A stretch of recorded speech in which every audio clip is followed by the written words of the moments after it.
last lecture in the Tyranny and Democracy series. We have an excellent guest today, Professor Josiah Ober from Stanford, and I will give the floor to Edmund Stewart, who will present our speaker. Thank you very much, and it's a very great pleasure to welcome Professor Ober with us today. And thank you all very much for coming, and also for those of you who are listening in on to the recording online. Josiah Ober really needs no introduction, the standard cliche. At least he needs no introduction to. Oh, sorry. It seems to me that there are people waiting in the lobby. It says. Do we need to let people in? Matthews, can you help us? I'm letting people in. Okay. Right now. All right. I just kept on getting these little pop-ups saying people were waiting. Go ahead. Sorry. Right. Yeah.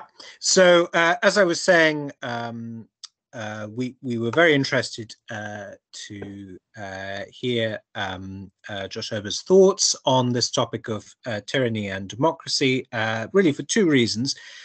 Firstly, of course, he's a major expert on the democracy of classical Athens.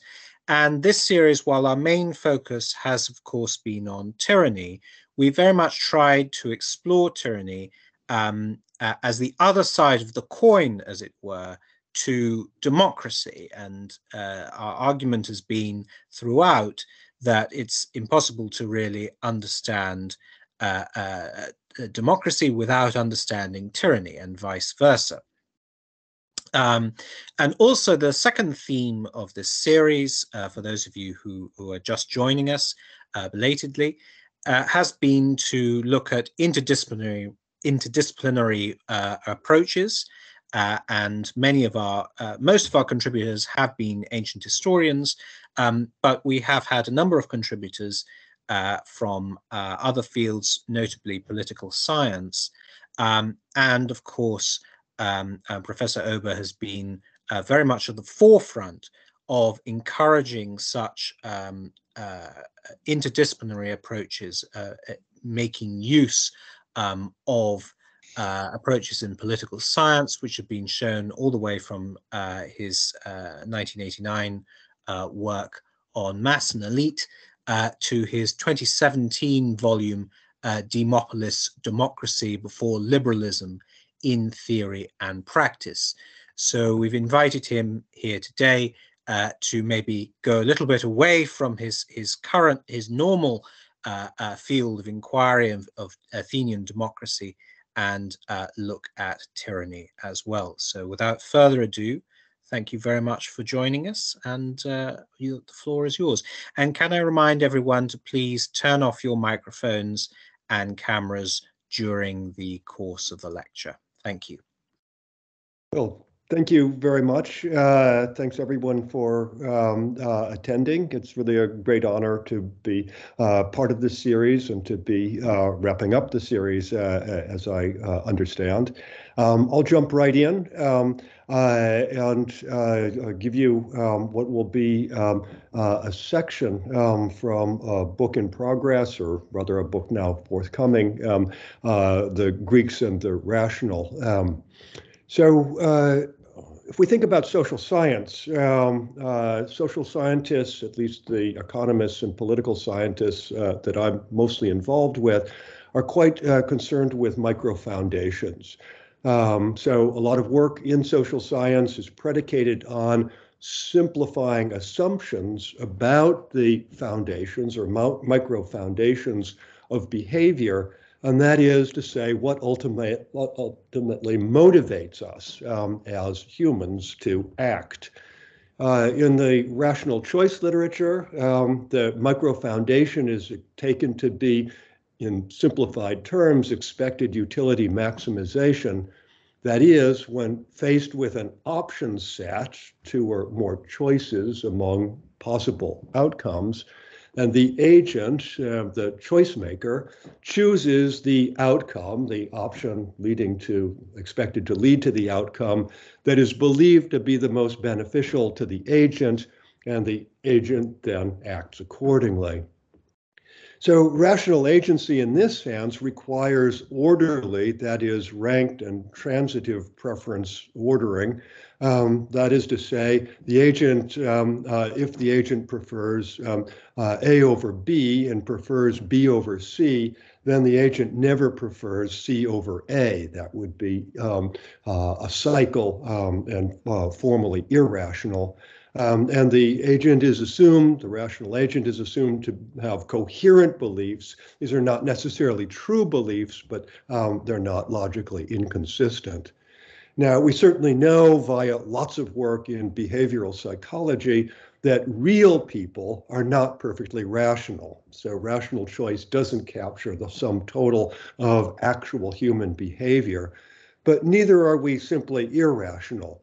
So what choice theorists call off-path behavior, that is, not predicted by the rational choice of a perfectly rational agent, can be studied and potentially explained. So what does this all have to do with antiquity? Let's start with a quote from Xenophon in the Memorabilia, speaking about Socrates when he was discussing the problem of people who ought to do one thing and know they ought to do one thing but do something else. Asked whether such people are clever and willing, he answered, "No, not so much that as both unwise and willing, for I think that all people choose out of what is available to them what they think is most advantageous to themselves, and they do this." So the premise here is that Socrates has offered a succinct statement of a folk theory of instrumental rationality.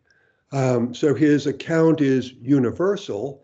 All people choose. It concerns choice, that is, they do choose, based on the agent's beliefs, what they think, made under conditions of constraint, that is, what is available to them, aimed at maximization of advantage, and the advantage is to the agent, to themselves, and this then results in action. They do this.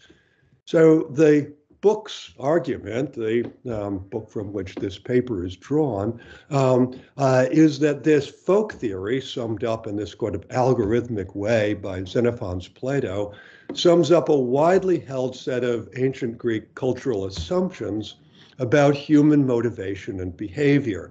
We can find similar kind of statements in Thucydides, in Aristotle, in Plato, and so on. And we find expression of this folk theory as early as Homer. The folk theory was, so I argue, formalized by certain of the sophists, and then Socrates and the whole Socratic tradition, Plato, Aristotle, criticized the sophist version of the folk theory as inadequate at best to explain human rationality and vicious at worst. Well, what I want to say today, talking about Herodotus and Polybius, is that Herodotus and Polybius wrote their histories in the context of debates between sophists and the critics of sophists, not yet the Socratics for Herodotus, but critics of the folk theory and debates about rationality, not only rationality among Greeks, but beyond the Greek world. So in terms of the returning to social science, the folk theory, I'll argue, bears a strong family resemblance to contemporary rational choice theory, and at least some versions of the folk theory can be modeled as games. So let's go to Herodotus, book one. The H numbers are to a handout. I don't think it got distributed. It's not really necessary. It just has the relevant texts, which are listed on the slides. At any rate, the story of Darius, how Darius became king of the Medes. The lead-in to Herodotus' story is that the Medes, having bravely freed themselves from the rule of the Assyrians, later then chose to subject themselves to a tyrant. The protagonist of the story is Darius, a man we're told was passionately in love with tyranny.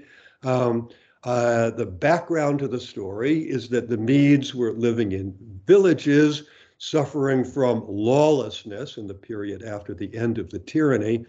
Darius, our protagonist, devoted himself to justice, that is, dispute arbitration in his home village. He was then chosen as judge and praised for his excellent judgment, so he becomes the judge of various disputes. His fame spreads. The Medes, who were previously used to unfair judges, see Darius as a superior alternative, and soon Darius is the only judge that any one of the Medes will ever turn to. So we then get the story of the transition to kingship. Darius, having become the monopoly provider of judgment, of dispute resolution to the Medes, then goes on strike, saying it's unprofitable to himself to spend his time on other people's affairs while neglecting his own. With his retirement comes a return to lawlessness. And so the Medes then, says Herodotus, gathered in an assembly to address this bad situation, this problem of lawlessness without Darius to be our judge. Darius' partisans then speak up in the assembly. A king will end lawlessness and allow the other Medes to get on with their own private affairs. And so saying these things, the Medes persuaded themselves to be ruled by a king, and Darius is the obvious choice. Now, there's an implication here that there actually was some kind of a vote. The vote was more or less consensual following these public deliberations that were entered into by Darius' partisans and presumably by others of the Medes as well.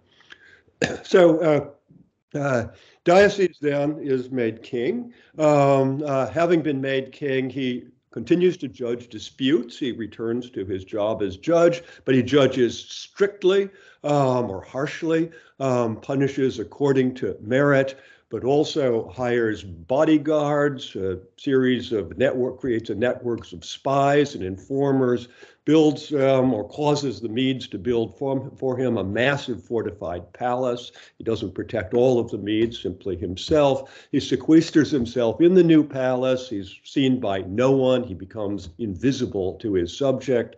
And he creates elaborate court protocols, intentionally, says Herodotus, to make the king seem different from all others.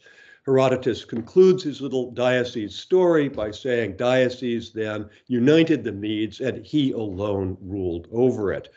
So if we recall the lead-in, the story was of the origins of a chosen tyranny after the Medes had previously bravely liberated themselves from slavery by revolt against the Assyrians. So tyranny by the Assyrians, a period of freedom, but freedom that comes with anarchy, solved the anarchy by making a king, and a king who has all of these conditions about his kingship.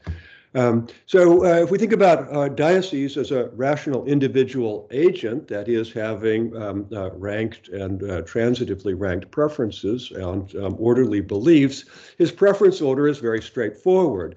He prefers tyranny. Herodotus told us that at the very beginning.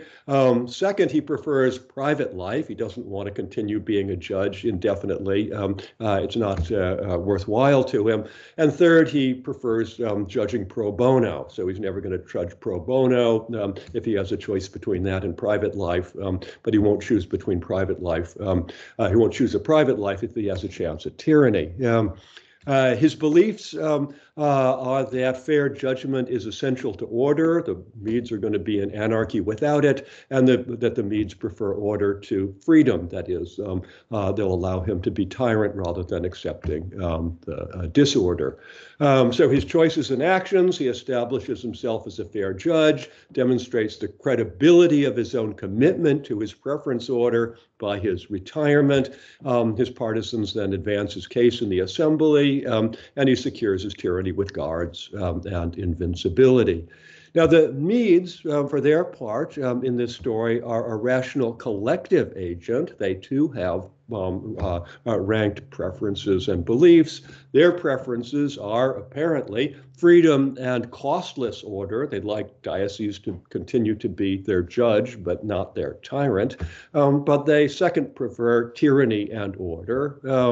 And they third prefer lawlessness. So because they disprefer lawlessness and they can't get freedom and costless order, therefore they get their second best choice, which is tyranny plus order. Beliefs, they believe that diocese is a uniquely fair judge. They believe that there is no order without a fair judge. They believe that a king will be a fair judge and establish order. And they believe that diocese will not judge unless being made king. And all of these turned out to be correct.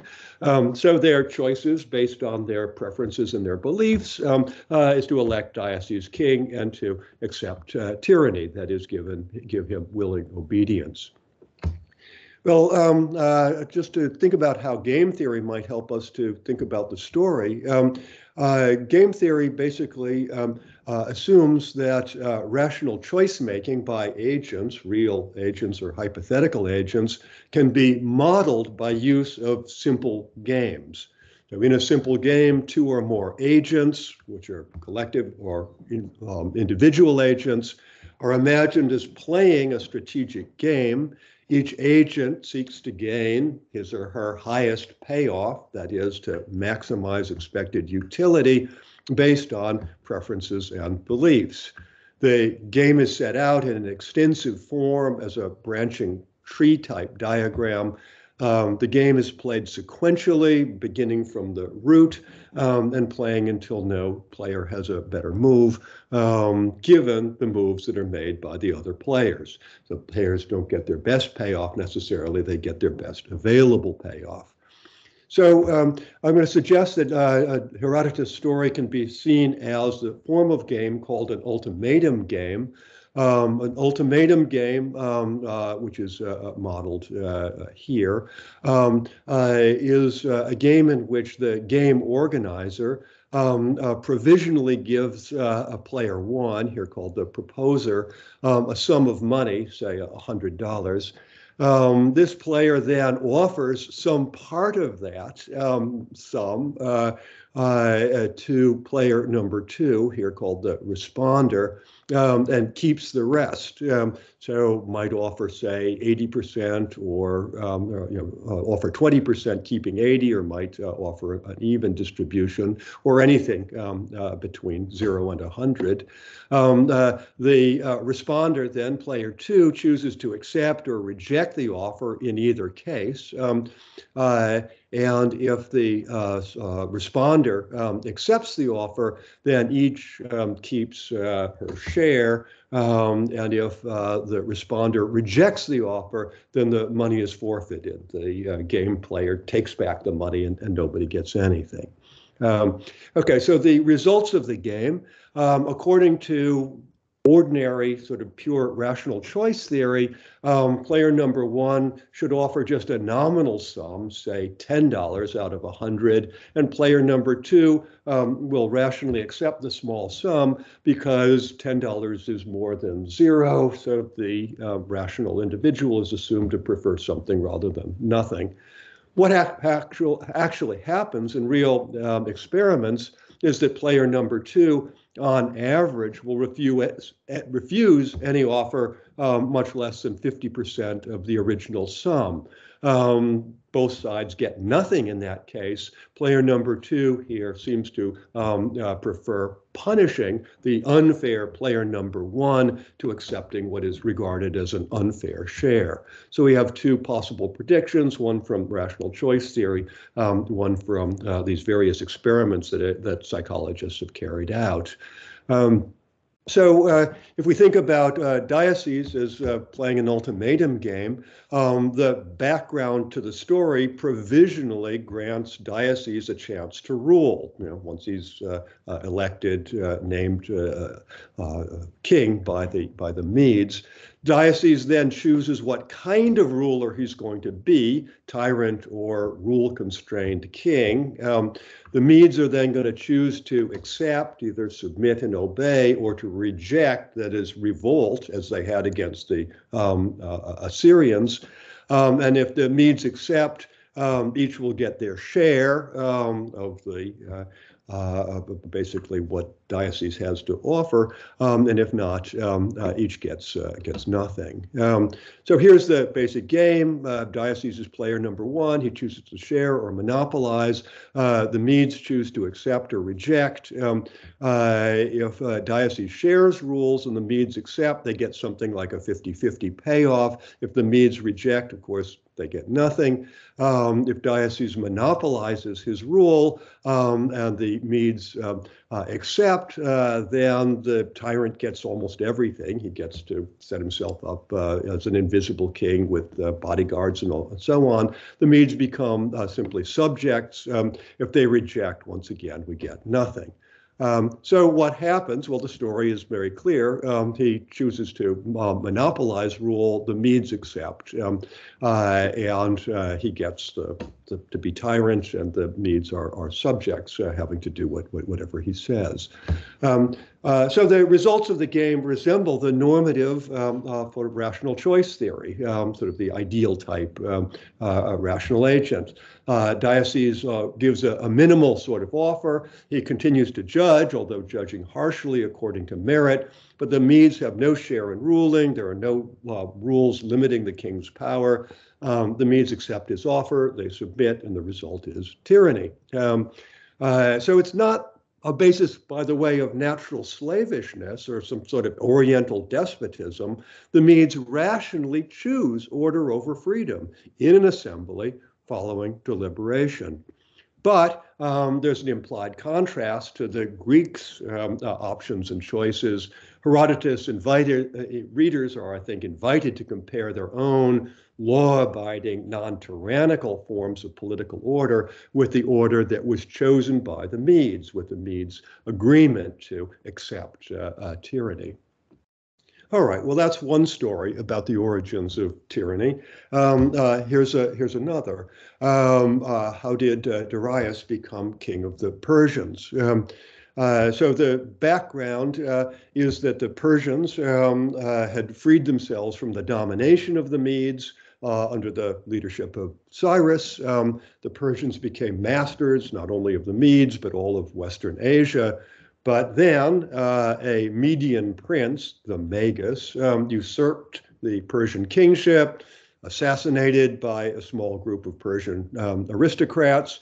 One of that group, Darius, is ultimately installed as the new king of Persia. And as we know, the basic outline is confirmed by the great Behistun inscription. But Herodotus tells a much more elaborate story and insists on its historicity. So the Behistun, famous Behistun inscription. So there is some reality to this background story, but Herodotus fills in a lot of things that we don't get from a Persian source.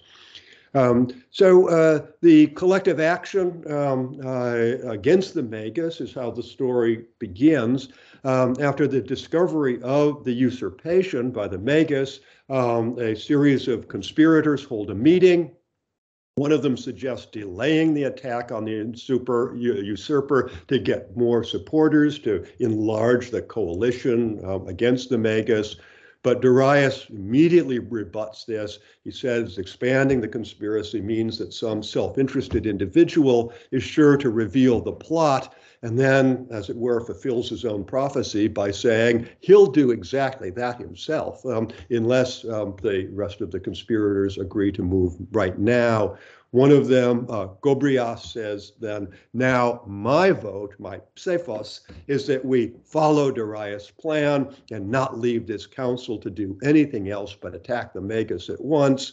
And Herodotus concludes they all consented to what he said. So we have something like a vote, and once again, a consensual vote among a decision-making body. After the Magus has been killed, the 7 surviving conspirators reassemble to deliberate on all relevant matters. And basically, they're going to decide these 4 things. What will be the Persian politeia? What form of government will they have? Who among the 7 and the rest of the Persians are going to have to obey that king? How will the power of the king be limited, if at all? And who among the 7 will be king? That's the all relevant matters.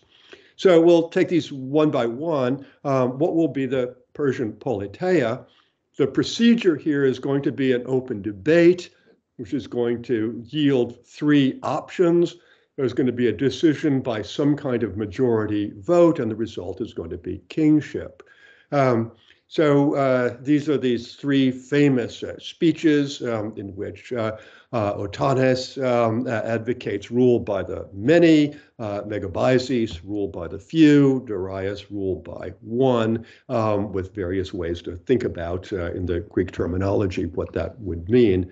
After this deliberative phase, after listening to the speeches, the group then votes, and Herodotus says, these being the 3 options offered, 4 of the 7 men preferred the last, that is, preferred rule by one. So tyranny or monarchy or kingship, depending on how you think about it. So the premise here, and this is where I'm going to pause in the explication of what Herodotus tells us, by specifying the number of options, 3, the number of voters, 7, and the number of votes for the winning option, Herodotus has presented his reader with a tricky problem in social choice, the kind of problem that certain group of social scientists devote their entire careers to studying. So how might the vote have gone? We don't know exactly how it went, but we do know how many voters there were and how many voted ultimately for kingship. So one possibility is that there was a single vote on all 3 options. Everybody gets one vote on one of these 3 options. And so direct voting by the 7 voters, option 1, option 2, option 3. And you can see there are various ways that the vote could have come out. These are just simply all the various possibilities of how the vote could have gone if we assume a minimum of 1 vote for each option. So I'm assuming that Otanes and Megabyzus and Darius stick with their original position. So we have a minimum of 1 vote for each option. Well, what happens is this third possible outcome with 4, 2, and 1. There are, of course, a lot of things that could have gone wrong. Could have ended up with outcome 1, a tie vote. There would have been no clear decision. We could have had option 2, a plurality, but a majority preferred not kingship. What we got is a bare majority, that is outcome 3.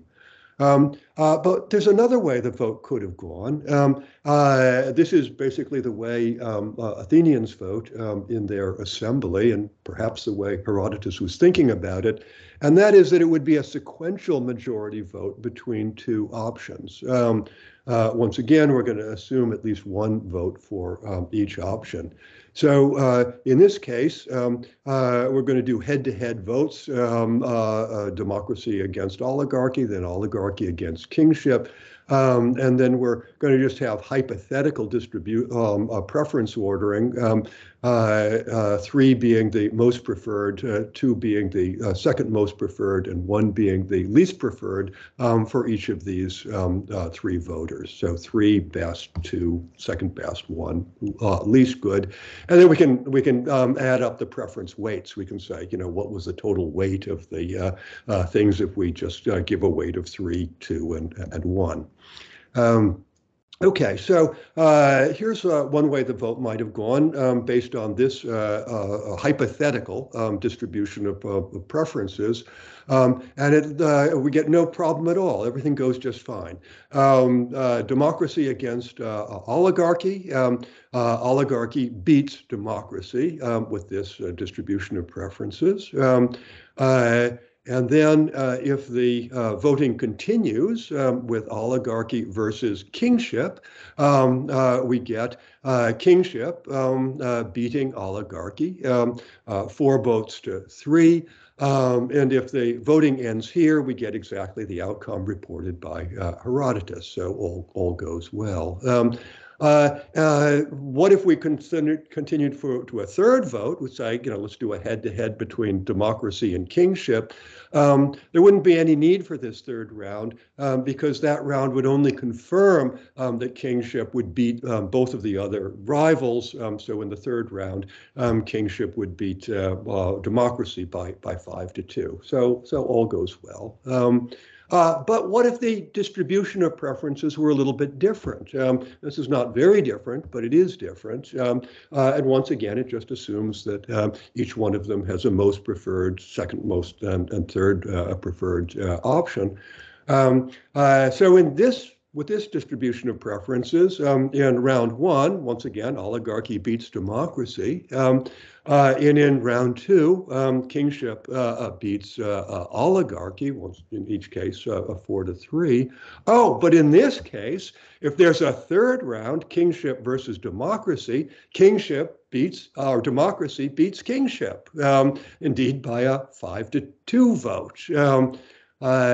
And therefore, we have an irrational preference cycle. Oligarchy beats democracy, kingship beats oligarchy, democracy beats kingship. So it's like A beats B, beats C, but then C beats A. So we have formal irrationality. This problem, exactly this problem, is one of the most famous results, not with reference to Herodotus, but with reference to a group of voters who have 3 or more options. In such a system, there is no ranked voting electoral system in which we have head-to-head, one option against another voting.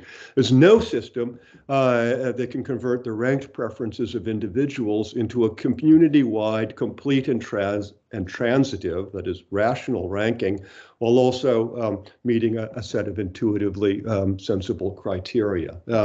Arrow's impossibility theory, one of the most famous mathematical results in contemporary social science. So there's no way to avoid an irrational cycle of majority preferences, which generated a whole great big literature. Now, you can get a rational result, but you have to weaken one of these intuitively sensible criteria. You basically have to kick out some criterion that most people would think actually belongs in if you're going to have a fair vote. All right, are voting cycles a real problem in the real world? Well, some people have said no. Gerald Mackey has said no. Sean Ingham says maybe. But William Riker famously said, yeah, it's a really very big issue. Riker says that the inevitability of possible voting cycles creates irrationality for all democracies. It creates a kind of populism. He claimed that voting cycles are actually quite common. They can occur without manipulation, but they're often the result of manipulation, because if you understand how cycles work and you can control the order in which a vote comes, you can get the outcome that you want. For example, kingship, not a democracy, in the case that we looked at in the last one. Did Herodotus in some way anticipate Riker's theorem, or Arrow's theorem, and Riker on cycling and irrationality? Well, he certainly didn't do the math. There's a lot of complex math that sits behind this. But the intuition that voting on multiple options by a group could yield an irrational, non-transitive outcome and could be subject to procedural manipulation is pretty straightforward. And I think there is ample reason for Herodotus' reader to suppose that Darius is a clever manipulator of outcomes. Well, the next question then is who must obey the king? And once again, we're going to get a procedure. It's going to be consensus, in this case, sworn agreement. And the result is that everyone but Otanes and his family is going to have to obey. So Otanes says after the decision is made that it's going to be kingship, I desire neither to rule nor to be ruled. Offers to give up his chance to be king if and only if neither I nor any of my descendants will ever be ruled by one of you. The other 6 all agree. Herodotus says this explicitly, and he concludes then to this day, Otanes' family, uniquely among the Persians, remains free, ruled only insofar as they were willing to be, so long as they do obey the Persian nomoi, that is, the background norms of Persian culture. So Otanes' offer reveals his own transitive preference ranking. He prefers freedom, that is, not to be ruled in perpetuity, over a 1 in 7, which would be, about a 14% chance, assuming fair process, chance of being king and ruling, and prefers that to the certainty of being ruled over. His offer is predicated on coherent beliefs, that is, rational trust. Unanimous agreement by the others makes it likely enough that the bargain will be kept in perpetuity, as Herodotus says it was. Free, of course, doesn't mean no social constraints, because he'll be expected to respect the Persian nomoi. Nomoi, that, as Herodotus emphasizes, include honesty and keeping promises. So that is what yields the rational trust. Otanes' offer is basically to a choice between 2 lotteries. Each of the other 2 chooses between rejecting Otanes' offer, which gives them a 1 in 7 chance at an unconstrained kingship, no limits, no free Otanes and his family, or accept his offer, a 1 in 6 chance at kingship constrained by Otanes' freedom. So the difference is small, but it's meaningful, between 2 and 3%. So if Otanes leaves the offer, leaves the lottery, each of the remaining tickets increases in value by 0.238 times the value of kingship, minus whatever cost we assume of the free Otanes constraint on the king's authority. So each of the others will rationally accept a bargain with Otanes if he prefers a slightly better chance at being king and a slightly reduced authority over a slightly reduced authority, with slightly reduced authority to a smaller chance at fuller tyranny. And the result is they all reveal their preferences, their ranked preferences, they all agree. So the third question is, how will the power of the king be limited? Well, we know already that Otanes is free, and furthermore, Herodotus specifies that they agree that there will always be free access to the king by the other 6, and the king will marry only within the 7 families.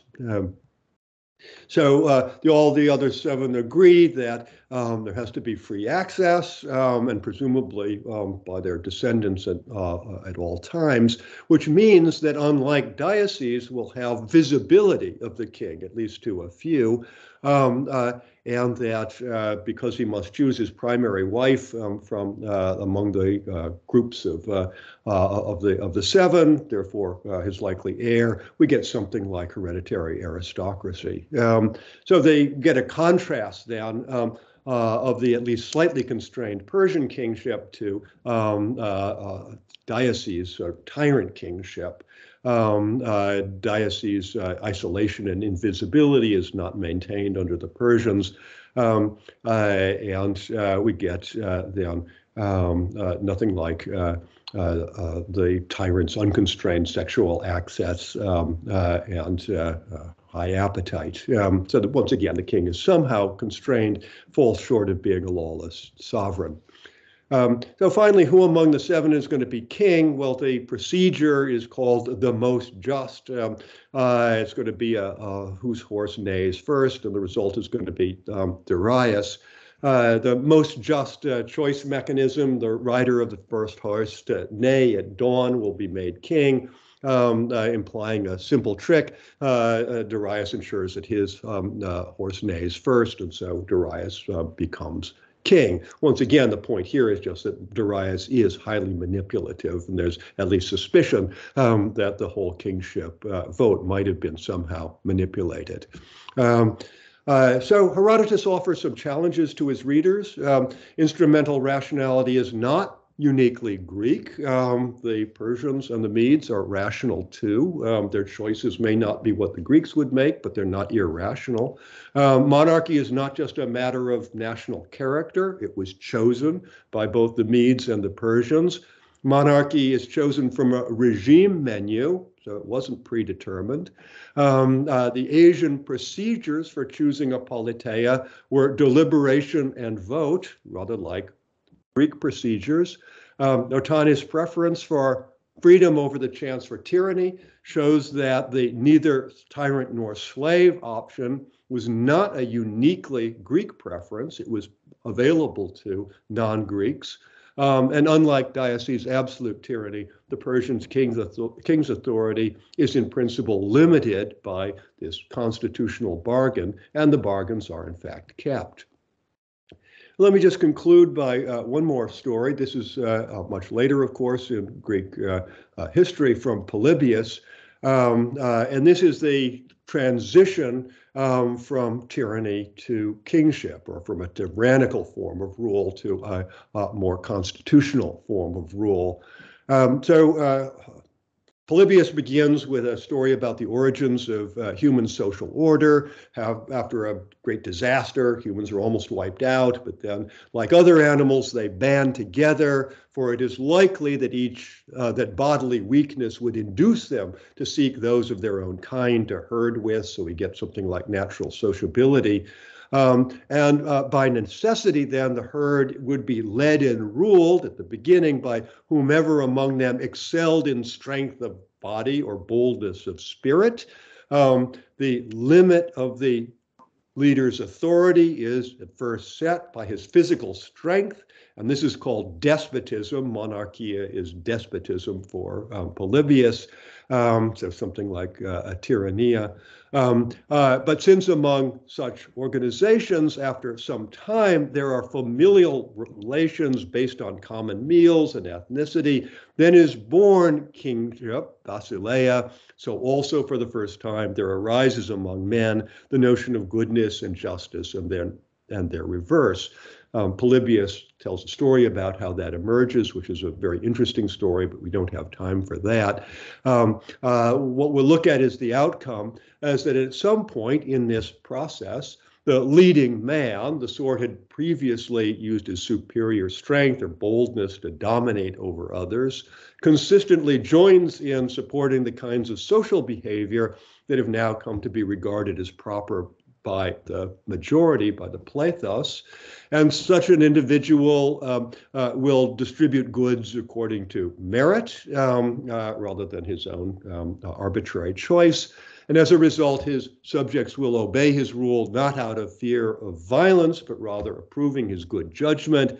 And moreover, importantly, they will support him against physically stronger usurpers. So in this way, he becomes a king instead of a despot by imperceptible degrees, calculative reason having gained supremacy over boldness and bodily strength. Calculative reason, therefore, something like rational choice. So the incumbent king How does this work? The incumbent king is known to use his authority to distribute goods in a fair way, merit-based way. By contrast, the values and distributive principles of the usurper are unknown, so his usurpation introduces uncertainty into the choice situation. Although some may benefit, some may be friends of the usurper, others will suffer, and the new king's distributive principle is not known ex ante. Importantly, the uncertainty only goes one way. The usurper will be either as good as the incumbent or worse, a despot. So we get what is known as an assurance game. Here we have the leader is going to make a choice between being a king or a despot. And then the subjects are going to make a choice to coalition with the king against a usurper, or just passively ignore what's going on and let the usurper take over. And in the same way, if the king chooses to be a despot, the subjects will choose coalition or passive. So in this case, we're just ordinarily ranking preferences. In this case, 4 indicates the most preferred for both the leader and the subject. 1 is the least preferred. We're just going to assume here that the leader most prefers to be a despot, would like to be like Darius, and he would like to have the subjects coalition with him so he can fight off any usurper. But if the leader chooses despot, the subjects have to choose between their payoffs. Coalition, they get a rotten payoff. They get a despot and they have to fight to keep the despot in place. Their passive isn't particularly great payoff for them, but it's better than fighting to keep a despot in charge. The leader gets a pretty bad payoff here because the usurper is going to take over eventually. The older king isn't strong enough to stop the usurper. So the king doesn't get his best payoff. This best payoff is just not available to him because of what the subjects will do. And so now the leader is going to play king, because if he plays king, the subjects will play coalition. Their payoff is better here than it is if they play passive. Leader doesn't get his best payoff. He gets, however, his second best, and considerably better than any other option available. So he'll choose to play king. The subjects will choose to play coalition. Nobody has a better move in the game. So the game form, as you see, this assurance game with Polybius is similar to the Darius Ultimatum Game, but the outcome is very different. In this case, we get tyranny. In this case, we get this sort of constitutional form of monarchy. Polybius concludes on the behavior of kings. These ancient kings, he said, did promote the security and welfare of their subjects by making magnificent strongholds and surrounding them with walls and extending their frontiers. That is, protecting everybody, not just himself in a palace. They excited no jealousy because they ate and dressed much as did other men and joined readily in common pursuits. Once again, very different from Darius, who separates himself from everybody else, makes himself invisible and different. And so we get down quite a difference from this tyranny outcome. Polybius ultimately says the transition is going to be back to tyranny, eventually enjoying hereditary office and increased security. Kingly rulers begin dressing in distinctive costumes, eating special food, demanding increased and unconstrained access to sex. They acted on those preferences in spite of the potential danger of losing the support of their subjects. Eventually, the subjects aren't going to coalition, they'll go passive.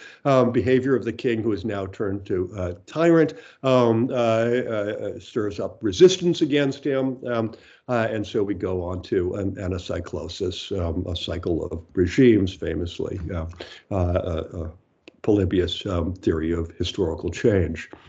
So just a few questions in the Greek tradition addressed. Will the king respect ordinary social norms? Will the king's power be restrained? will the king fit the model of a legitimate norm-respecting and non-despotic ruler? Well, in short, the answer to each of the questions in the long run is no. But at least some strands of the tradition also suggest that the king immediately being a tyrant was not inevitable, at least not in the short run. And so kingship remains a politeia option that is distinct from that of tyranny, an option that is followed up, for example, by Plato. So just a few conclusions. The foundation of monarchy is a process of deliberating, bargaining, and strategic choice-making in the traditions we've looked at. The process is engaged in by agents who have specifiable, ranked and transitive preferences over outcomes and coherent, at least not illogical, beliefs about the state of the world. It's at least imaginable in each case as a game played by rational agents, requiring calculations of likelihood in processes that in some ways resemble lotteries. And in brief, we get in the Greek tradition a sophisticated, self-conscious contribution to a theory of instrumental rationality. Now, this Greek tradition does not imagine that the use of strategic reasoning is limited to Greeks. Herodotus, Medes, and Persians are also instrumentally rational and strategic. Although the Medes and Persians do choose monarchy of different sorts and therefore limit their freedom in different ways, they did choose it, and the process by which they chose it include deliberation and voting, which are hallmarks of democratic process.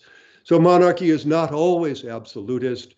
The authority of the king may be limited, and it may be limited in ways that anticipate, in some ways, constitutional monarchy. So once again, the thought is that thinking about formal rationality and the way that that can be modeled will help us think about the differences and similarities between constitutional or limited forms of monarchy and unconstrained absolute forms of tyranny. That's the end. I just return you to this famous image, shows up in a good number of late Black figure Greek vases of these game players, Achilles and Ajax, when they're labeled, playing what is clearly some kind of a strategic game. Thanks very much.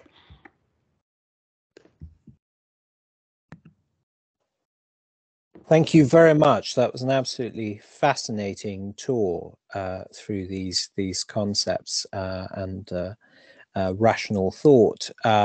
So I hope we can all think rationally about our choices for questions. So the floor is open.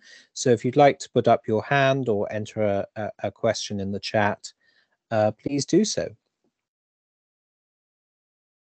Patrick, I assume that you will take questions and just relay them to me, or I'll be able to hear them. Yeah, that's good. Yeah. So I'll if anything comes up in the chat, I'll mention it. But if people want to put their hands up, and then I'll invite people to ask questions. Josh, can you stop sharing your screen? I hope so. Let's see. Does this fear that if I do this, I'm going to go entirely out of the... I don't seem to have a... There should be the button you pressed before should say stop, all right, sharing. I'm going to try simply going... Oh, Lord. Did that do anything?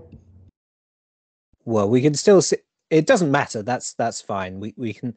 Oh, you might want to get rid of your email, but we can see your desktop, but that's not going to disturb. I seem to have lost the capacity to get to have it. I don't have the options any longer that allow me to share or not share. Well, maybe this would this do it? Just a minute. It's yeah, we can now see your face on the big screen, so perhaps that you will see my be face on the big fine. screen. Good. All right. We can probably live with that. and you can see my face on this little one, but never mind. But while we're sort of trying to sort out the technicalities, there we go. Perfect. There we go. Okay, good. Fantastic. All right, finally got it. We got there in the end. So as no one seems to have put a hand up just yet, I just thought I'd kick off proceedings by it seems to be a fascinating problem that you looked at that is very different, perhaps a different problem in some ways, I thought, from what we often find in our ancient sources. I mean, thinking, for example, of Solon, and also for another example would be Xenophon's Hieron, where the fact that this is the tyranny is something which you do desire, and it's that the exact point, erastes tyrannidos, and yet that desire is for something that is obviously going to be a suboptimal outcome. It's almost like a desire for anything that's actually bad for you, a desire for cake that's going to make you feel sick and a self-loathing afterwards, or a desire for something worse, like drugs or too much drink or so forth. And how does that is that something irrational, that eros for something or you maybe partly know that's going to be a bad option, and yet you're sort of driven by that desire nonetheless? What do you think? Right. So that's the question that the Socratics ask, right? I mean, that's the Socratic question. And the difference between the sort of garden variety rational choice is that in garden variety rational choice, preferences are taken to be black box. They're taken to be entirely subjective. They are up to the individual agent. So it's not part of the theory that preferences ought to be anything other than ordered and transitively ranked. What the Socratics say is, but don't you see that although you believe that tyranny would be best for you, or that getting drunk tonight is going to be best for you, it actually is not. And this then is the whole problem of akrasia. That is, a big problem for both early Plato, later Plato, Aristotle. Why is it that? How do we explain people choosing something that they know to be less good as an option, given some kind of an objective standard or a longer time horizon, or whatever it is that we're bringing in that is counter to the subjective preferences. So that's really the key thing. And the question then is, what do you need to have truly rational choices if you're going to be a proper Socratic? And that turns out to be extremely demanding. So for Plato, ultimately, to be truly rational in your choices, you have to know the form of the good, if we're in the world of the Republic, for example. Or if we're in earlier Plato, we have to have the art of measurement. We have to be able to actually accurately be able to measure pains against pleasures, costs against benefits in a way that's real. For Aristotle, we have to understand the actual telos of what it is to be human. We have to know what the human good is. We have to arrange all of our choices along a whole sequence of choices that will ultimately end up in our chance of achieving at least as much as possible of that human good as is available to us. So all of those basically say that the tyrant makes a mistake from the very beginning. But of course, then there's another tradition. We think about, for example, Plato's Thrasymachus or Plato's Callicles, who think, I know just what I want. And the whole question is, how can I rationally go about getting it? How can I develop the tools or the skills that will allow me to get that? And I think that's why the sophists spend so much time and energy on rhetoric, because they think rhetoric is a kind of skill set that will allow you to achieve your highest rank preferences by, in a sense, deceiving other people about what their best options actually are. If we go to Plato, who of course sets all of this stuff up in the Republic, in Book 2, it tells this Glaucon tells this lovely story about the ring of Gyges. And there's another guy who desired tyranny, right? How do we know he desires tyranny? Because as soon as he gets a magic ring, he does all the sequence of actions which result in him becoming the king of Lydia, the tyrannical king of Lydia. In Plato's or Glaucon's story, the magic ring reveals the true underlying preferences of the agent with all of the social constraints stripped away. How come ordinary shepherds don't become tyrants? Well, because there are all these constraints that stop them from getting to be tyrant. But if you had a magic ring, you would. So rhetoric, I would suggest, for the sophists is meant to be the magic ring that allows you to fully exemplify your subjective preferences, which are going to end up being for basically wealth, sex, and power. And that's the challenge then that Socrates has to defeat, and that's basically what Socratic philosophy has to answer that challenge by saying, no, actually, if you really understood what was good for you, you would not choose that. You would choose very differently. Anyway, that's a long-winded answer, but it's an important, fundamentally important question. I suppose I was just wondering, is it rational to choose the, I mean, would you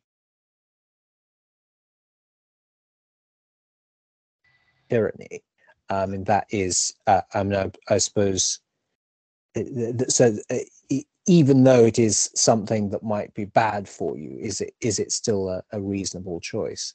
Yeah. Well, you would, once again, if we start with the basic premise that if you really believed it was bad for you, you wouldn't choose it, or you'd only choose it because of one of the ways we think about akrasia. You're overcome by momentary emotion. You're overcome by a lust for the moment. But that doesn't seem to answer the question of how somebody like Darius schemes to become tyrant, right? He's not overcome by a momentary lust to be tyrant and therefore carries out this whole sequence of actions, judging over time and building his reputation and so on.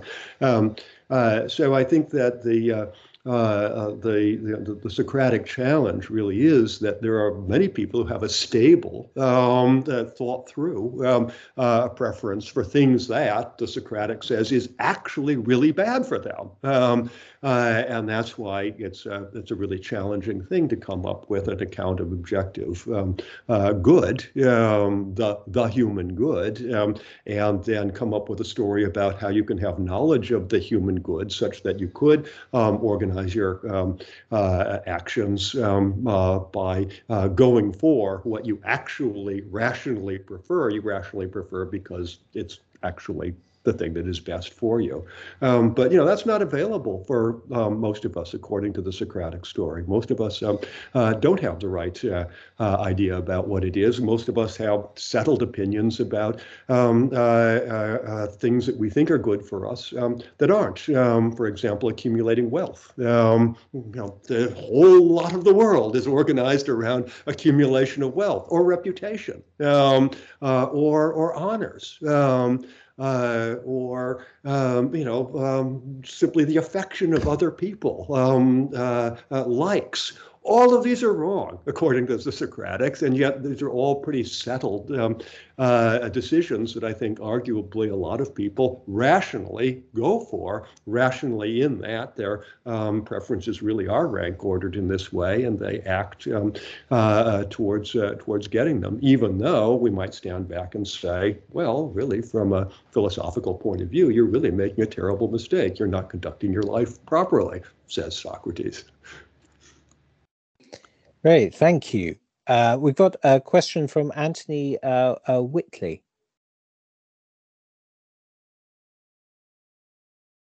Yeah, I was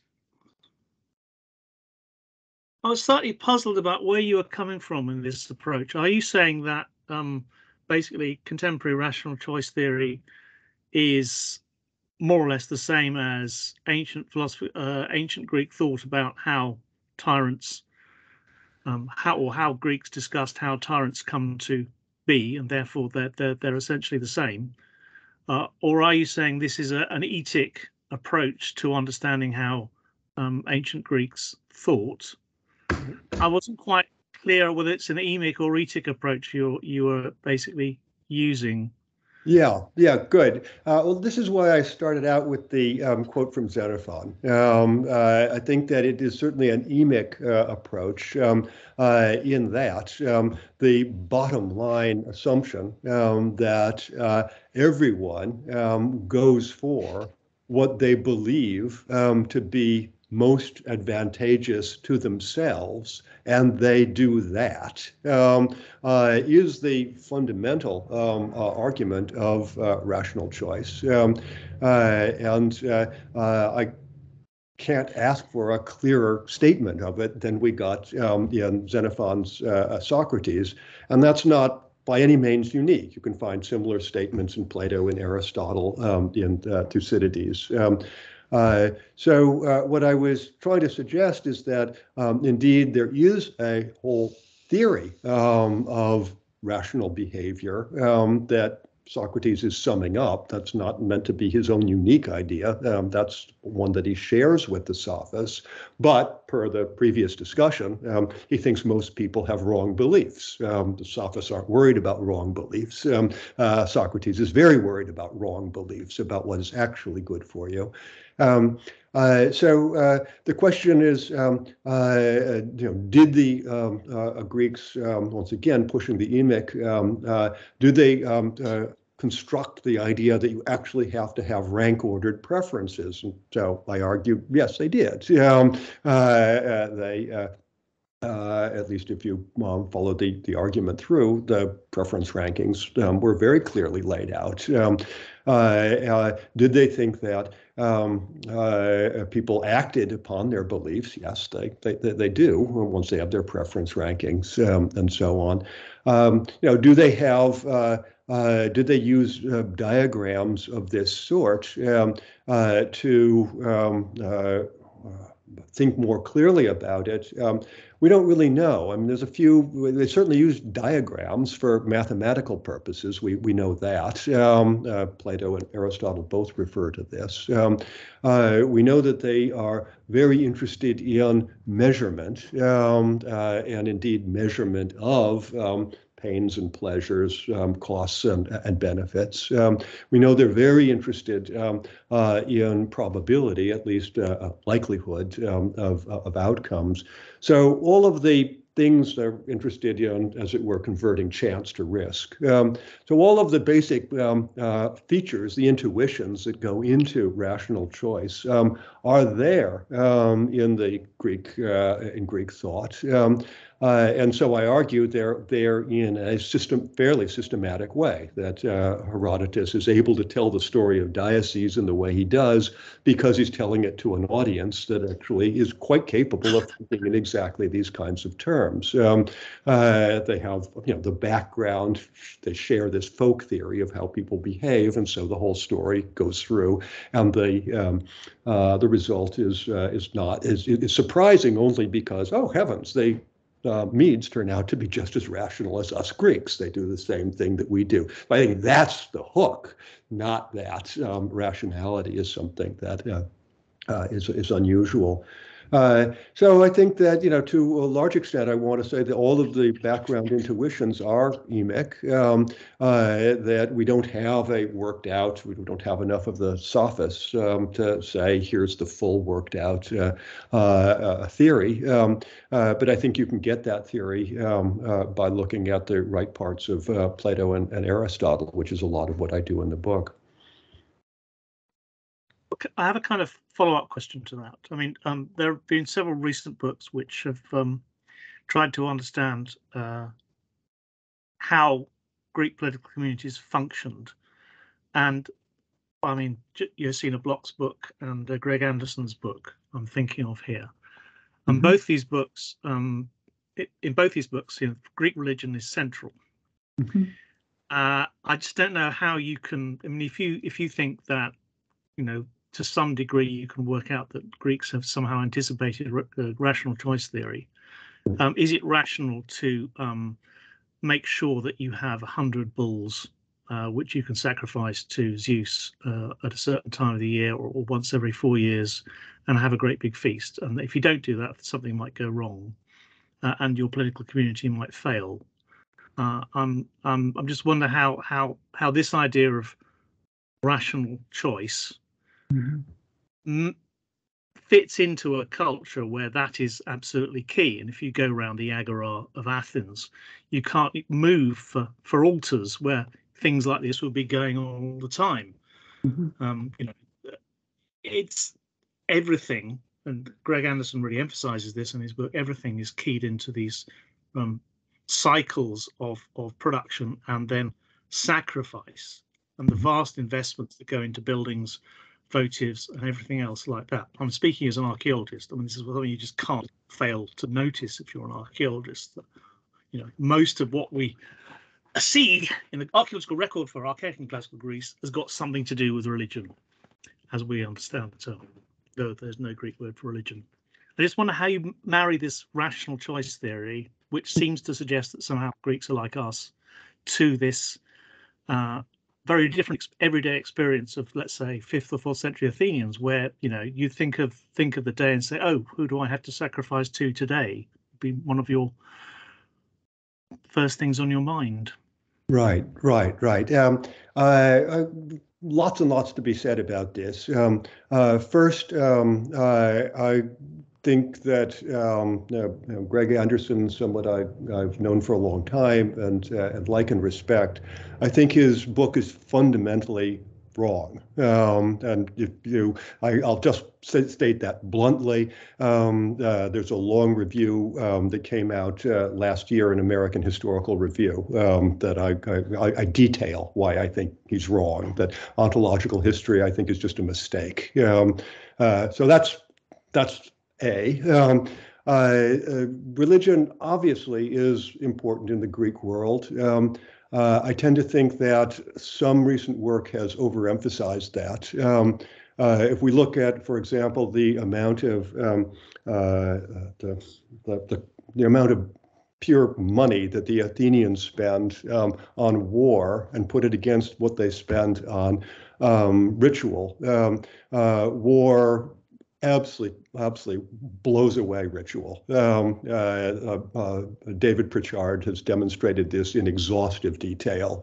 That's true whenever we are in Greek history. If we look at the decrees, and once again, the Athenians are where we have a lot of the evidence. You mentioned the Agora. Look at the decrees of the Athenians, recent work that's aggregated all of the decrees that we know of from literary work, as well as everything we know of from the epigraphic record. Both the literary and the epigraphic record suggest that religion is a rather small percentage of what is getting decreed, what the Athenians are deciding in public. The bulk of it is either honors to people who have given a lot of money to the state, or various things to do with foreign policy. So yeah, let's not forget religion. It's very important, but religion really has been, I think, in some ways, overemphasized by recent work, that it is a part of the story, but so is the rational attempt to make sense of the order of the world in a way that doesn't ignore the gods, although some clearly did ignore the gods, but doesn't put the gods at the center of the universe, the center of all facets of life, in the way that I think has just been wrongly acclaimed by some recent work. Well, that's blunt, but that's the answer. Any further thoughts? If I Yes, may British. follow up on this a bit, I mean, I think there is a difference between rationality understood as a procedure and rationality understood in terms of a content, because what the previous speaker said, that the belief in sacrifice is not rational. I mean, you seem to talk about the rationality is based on beliefs. So if someone believes that gods will punish him if he doesn't sacrifice a lot, that's a perfectly rational choice within that set of beliefs, right? So this is about procedure. My problem with that approach would rather be, what is the advantage? Because what you presented seems to emphasize individual, personal advantage in terms of wealth, pleasure, whatever. But obviously, the Greeks, just like many other people, for instance, they were willing to sacrifice their lives for the good of the community. So what was the advantage for them personally? None. So I think it would benefit from more clarification. I haven't read your books, I admit, so perhaps you do that in the book. So the advantage, we modern people, we tend to understand advantage as my advantage for myself within the scope of my life. But the advantage, if my advantage equals the advantage of community, for instance, that changes a lot. And so that would be one thing. And another one, that I think, if rationality is understood as a conscious process of deliberation, you seem to go into this direction. I think there is a lot of evidence in psychology that it has been overemphasized in the 60s and the 70s. So we make a lot of maybe rational choices, but they are entirely subconscious, based on emotions and subconscious processes. So I would like to hear your take on that. Yeah. No, good. All good points. Yeah, I mean, certainly there's no reason to think that belief in divinity that actually is engaged in some way in the world, if you have such a belief, that then acting accordingly is rational. If you think that the gods want 100 bulls, and you're going to be in deep trouble without it, we'll exterminate the entire world without it, then it makes sense to give them their 100 bulls. I mean, especially if you're going to have a nice barbecue afterwards, and that's how you get a lot of your protein, which clearly it is, by people who've studied that. Pauline Schmidt-Pantel, for example, about the distribution of meat after sacrifices. So there may be simply a caloric rationality to the whole sacrificial order. At any rate, but the question of my rationality, or rather my advantage, and our advantage. So this is really absolutely central, and there's a lot in the Greek thinkers, writers about this, that the reduction of advantage to my unitary self over the short run is something that we get a lot of pushback against, and that part of the story, and you get this, for example, in Pericles' speeches in Thucydides, is encouraging people to think of their advantage in somehow extended terms. So it's very easy for us to think about our advantage as being extended to our family or our friends, for example. It'd be psychotic who has no care about anybody beyond themselves. And so that's a very easy move. And then the move from that to my community, and that I simply internalize the good of my community as my own good. And that without my community doing well, I cannot do well, is once again a move that's quite easy. So once again, to the extent to which I'm saying that myself, the advantage to myself extends beyond my bodily self, just as my good extends beyond the momentary thing that I want just at this moment. So the final thing is about what's sometimes called by the behavioral psychologists, type 1 and type 2 responses.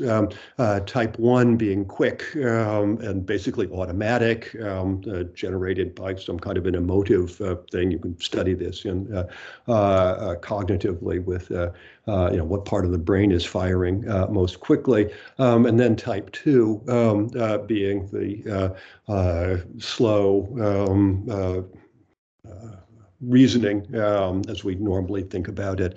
And I think it's got to, that rational behavior has to be some conjunction of the two, right? You form, once again, the rational choice literature assumes that you form your preferences basically exogenously. They don't, the difference between the Socratic story, you're supposed to use reason to form your preferences. They want reason all the way down. But the rational choice theory might say, well, you just have these preferences. You just get them. It's not our problem where you get them through an emotional response, through something that isn't your cognitive process, or at least it's not your reasoning cognitive processes. But then once you have it, once you've got a preference, then the type 2 calculation comes in. How do I go about getting it? So these two come together in rational choice theory. The ethical, the Socratic ethical story was very eager to say that got to get rid of all this type 1 stuff. if they had known Jonathan Haidt and all the people who work on this, you've got to actually, put type 2, the slow calculating, and it's got to extend to an understanding what is truly good for yourself. But that's really hard. Most of us don't do that, and that's what the psychological work has shown, which is one reason that I think that rational choice theory remains really important, even if you say, heavens, we ought not be the kind of people who are just always going for short-term advantage. We ought to be this other sort of person, but we do need to recognize that our preferences are not always simply what we get from our fully rational use of a deep understanding of what we actually believe after proper thought would be genuinely best for ourselves. I mean the advantage of work of people like Jonathan Haidt and other social psychologists is that they expand the notion of rationality. So, for instance, instinctively, intuitively, we think that, for instance, the fact that we tend not to hurt children as humans, or if we see a baby, we exhibit behavior of caring and we experience pleasure. It's something instinctive, therefore not rational. But with the expanded notion of rationality, that's perfectly rational for us as social creatures to protect and support our offspring and offspring of other people for the benefit of community. So the fact that we laugh at little babies it's a very rational thing, but we don't calculate this. This is intuitive. But people like Haidt or Joseph Henrich, I don't know if you know his book, The Weirdest People in the World. So they claim that there is a kind of intuitive rationality. So people behave rationally, but they don't think about it. And a religion is a part of it, and social customs are parts of it. So just I think maybe it needs some clarification, because we are so accustomed to think of rationality as someone sitting down for 15 minutes to do pros and cons in order to figure out the best possible solution. While most of the time we make a lot of choices without doing that, and the Greeks were perfectly aware of that. Mhm. Yeah, and this is the I mean, certainly all of the best work on rational choice assumes that the kind of cost benefit, careful cost benefit calculation can only be part of what how people make their decisions. On the other hand, if you simply take that out of the equation, you make yourself desperately vulnerable to people who are good at calculation. And this is what the sophists are claiming to teach, right? I can teach you to do things, to calculate in ways that most people can't. I can teach you how to think strategically about other people's behavior.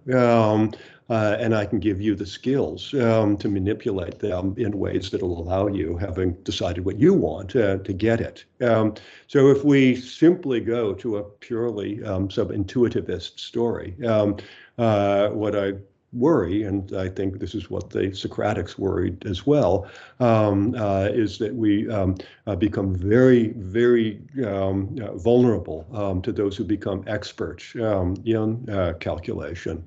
And it is possible to become expert in calculation. I mean, at least there's a whole big literature that talks about this. And so, once again, I think that reducing everything to calculative reason is certainly going to miss a lot about actual human psychology. But simply shrugging and saying, it's all just intuitive, we don't need to worry about that, will basically leave us naked in the front of those who are actually very good at this kind of thing. Thank you. Maybe other people want to ask a question. We have 5 minutes.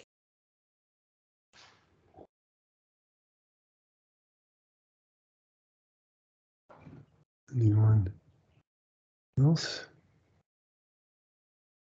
Yeah. Any other questions or comments? Yeah, maybe as I said, we have still five minutes.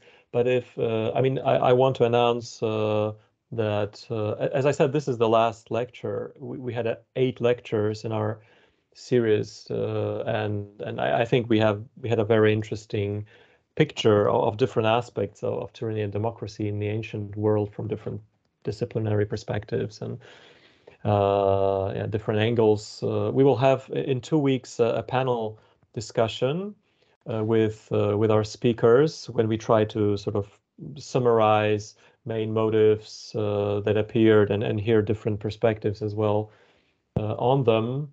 And this will be the closure of the whole series of lectures. I hope that all the lectures will be available on the YouTube channel of our faculty. I will send you information as soon as those videos are available, because we have some slowing down of the recent videos. And I have a plan with Edmund for another series next year about early Christian authors and medieval political thought. So if you're interested, you can write me an email. I will put you on mailing lists. So we will maybe attempt to go through different historical periods to see if the patterns of thinking about democracy, tyranny, freedom is consistent, and what are the differences. Okay, so I don't see anyone else raising their hands, so I just want to thank again Professor Ober for his very, very interesting and stimulating lecture, and I also thank you for the discussion.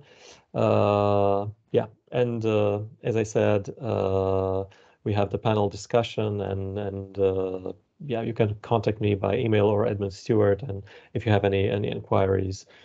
So thank you once more, Professor Ober, and thank you all. See you.